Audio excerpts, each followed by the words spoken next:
নারকেল গাছের ফার্টিলাইজার এটি কিভাবে দেওয়া হয়। আমাদের এই যে তাল জাতের নারিকেল, এটা আমরা এখানে কোকোপিট দেওয়া হয়েছে, জিঙ্ক, তারপর বিভিন্ন জৈব সার দেওয়া হয়েছে, এখানে কিছু ফুরাডান দেওয়া হয়েছে এবং কোকোপিট দেওয়া হয়েছে এবং coconut shell powder activated carbon দেওয়া হয়েছে। এখানে বছরের এই যে এখন যে এপ্রিল মাসের 7 তারিখ আমরা এই ফার্টিলাইজারটা এখন দিলাম। আর এইটা নিয়ম হলো প্রতি এই এপ্রিল মাসের এই প্রথম থেকে মাঝামাঝি এবং চৈত্র মাসের 20 থেকে 30 তারিখের ভিতরে এটি কমপ্লিট করতে হয়। তাইলে দেখা যায় প্রতি বছর এই জাতীয় যে আমাদের যে অ্যারোমেটিক ওয়াক্স এবং তাল জাতের নারকেল, এই নারকেল গাছগুলায় যদি আমরা ঠিকমতো এইভাবে সার প্রয়োগ করতে পারি তাহলে এই জাতীয় ফলন পাওয়া যাবে। গাছে সবেমাত্র কাল ফলন হয়েছে, ডাবগুলো আস্তে আস্তে বড় হচ্ছে। এখানে মোটামুটি অনেক ডাব আছে গাছে নারিকেল। আর এখন আগামীতে এই যে আমরা ট্রিটমেন্ট করছি, আগামীতে এই সেমভাবে নারকেল হবে আর কি। কারণ দেখা গেছে এই নারকেল গাছটায় আজকে এই 5 বছর থেকে একইভাবে নারকেল হচ্ছে, কোনো কমতি নেই।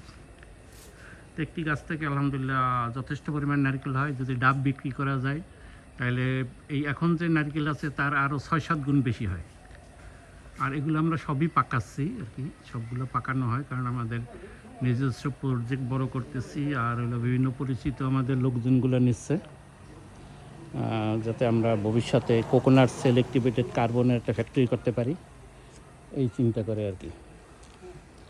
আর এখানে আমাদের আরও যেগুলো এইভাবে সবগুলো গাছেই আমরা ট্রিটমেন্ট করতেছি এইভাবে, এবং যাতে পানি ধরে রাখা যায় এই জাতীয় একটি ব্যবস্থা আছে। কোকোপিটের পরিমাণটা একটু বেশি, এখানে বোরনও দেওয়া হয় এবং অন্যান্য যে ফার্টিলাইজার আছে ওগুলোও দেওয়া হয়, এবং জৈব সারের পরিমাণটা একটু বেশি, এবং নতুন মাটি থাকলে আরও ভালো হয় এই আর কি। এখানে এই যে এটা হলো ওয়াক্স নারিকেল, এটা পৃথিবীর সবচেয়ে দামিও নারিকেল। গুগলে সার্চ দিলে দেখা যাবে যে এই যে দেখা যায় যে একটি গাছে যে ডাব নারকেল হয়েছে, এই যে প্রথম দেখা যায় যে 1-2টা নারকেল খুব বড়, এই দুটো হলো ফিমেল, এটা থেকে কোনো চারা হবে না এবং ভিতরটা অনেক মোটা। ওয়াক্স মানে মোম নারিকেল সার্চ দিলে গুগলে এটা সম্পর্কে বিভিন্ন তথ্য জানা যাবে। অথবা ফিলিপাইন বা অন্যান্য দেশে আছে দোয়া স্যাপ নামে পরিচিত, বা কসমেটিক্স কোকোনাট নামেও পরিচিত। এই নারকেলটা আমরা আনছিলাম ফিলিপাইন থেকে, এবং কিছু আনা হয়েছিল ভিয়েতনাম থেকে, কিছু আনা হয়েছে ইন্দোনেশিয়া থেকে, আর কিছু থাইল্যান্ড থেকে, অ্যারোমেটিকটা থাইল্যান্ড থেকে। না আমরা একটা বরিশাল এয়ারপোর্টের পাশে একটি বাগান করছি, ওই বাগান থেকেই আমরা আমাদের অন্যান্য অনেক গাছ আছে।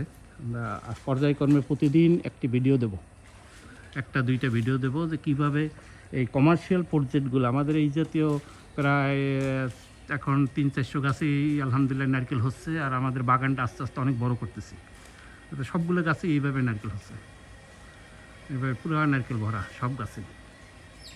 পর্যায়ক্রমে আমরা আরও দেখাবো। অসমোশিয়ার পক্ষ থেকে ধন্যবাদ। আল্লাহ হাফেজ।